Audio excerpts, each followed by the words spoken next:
দুর্ঘটনা কবলিত বাসটি কিভাবে পানিতে পড়ে গেল তা নিয়ে অনুসন্ধান করেছে জাগো নিউজ। এতে উঠে এসেছে চাঞ্চল্যকর তথ্য। অনুসন্ধানে জানা যায়, বাস চালক ব্রেক চাপলেও তা ঠিক ওই সময় কাজ করেনি।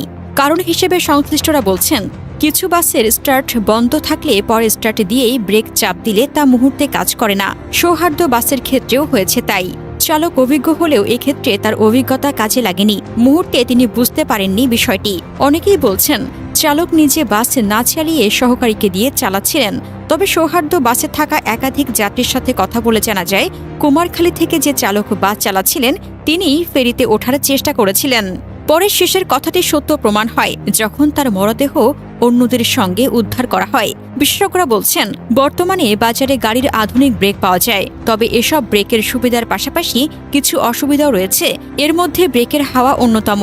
এই রুটে দীর্ঘদিন কাজ করা মেকানিকদের দাবি, বাসটির ব্রেকের হাওয়া বা এয়ার প্রেশার শেষ হয়ে যাওয়ায় চালক নিয়ন্ত্রণ হারান। তাদের ভাষ্য, টাটা কোম্পানির টিসি মডেলের বাসে ইঞ্জিন বন্ধ থাকলে অনেক সময় ব্রেকের প্রয়োজনীয় চাপ থাকে না, ফলে গাড়ি থামানো কঠিন হয়ে পড়ে। ঢাকা খুলনা রোডের অভিজ্ঞ চালক মুখলেসুর রহমান জাগো নিউজকে বলেন, এ ধরনের বাসে ব্রেকের এয়ার সিস্টেমে সমস্যা হলে বড় দুর্ঘটনা ঘটতে পারে মুহূর্তেই। ঘাট সংশ্লিষ্টদের ভাষ্য, চালক একাধিকবার চেষ্টা করেও বাসটি থামাতে পারেনি। শেষ পর্যন্ত নিয়ন্ত্রণহীন বাসটি নদীর বুকে হারিয়ে যায়। ছুটি শেষে ঢাকায় ফিরছিলেন আবুল কালাম। আবুল কালাম বাসে উঠে 10 থেকে 15 মিনিট বসেছিলেন। ফেরিঘাটের আগে যানজটের কারণে দুর্ঘটনার 2 মিনিট আগে বাস থেকে নেমে পড়েন। তিনি জাগো নিউজকে বলেন, যে চালক চালাচ্ছিলেন ফেরিতে তিনিই ওঠাচ্ছিলেন। তার কোমরে ড্রাইভিং লাইসেন্স ঝোলানো দেখেছি। সৌহার্দ্য বাসের অন্য একজন চালক আসলাম জাগো নিউজকে বলেন, গাড়ি স্টার্টে থাকলে হাওয়া চলে যায় না, কিন্তু স্টার্ট বন্ধ হলে হাওয়া যাবেই। মিটারে খেয়াল করলে হাওয়া কমে যাচ্ছে নাকি ঠিক আছে তা দেখা যায়। হাওয়া ওঠাতে হলে কিছু সময় আগে গাড়ি স্টার্টে রাখতে হবে। গতকালের চালক ভুল করেছেন। তিনি স্টার্ট দিয়ে হাওয়া না দেখে টান দিয়েছেন।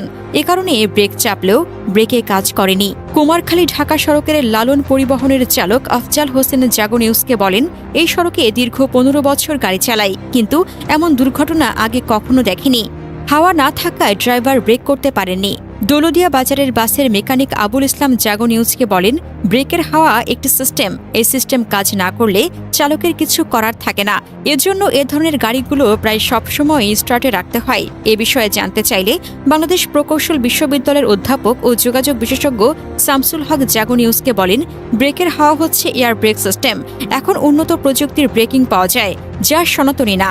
আধুনিক এই ব্রেকিং সিস্টেম কেন মাঝপথে ফেল করল তা খুঁজে বের করা দরকার। তিনি বলেন, শুধু যান্ত্রিক ত্রুটি নয়, পন্টুনের নিরাপত্তা ব্যবস্থা আরও উন্নত করা প্রয়োজন।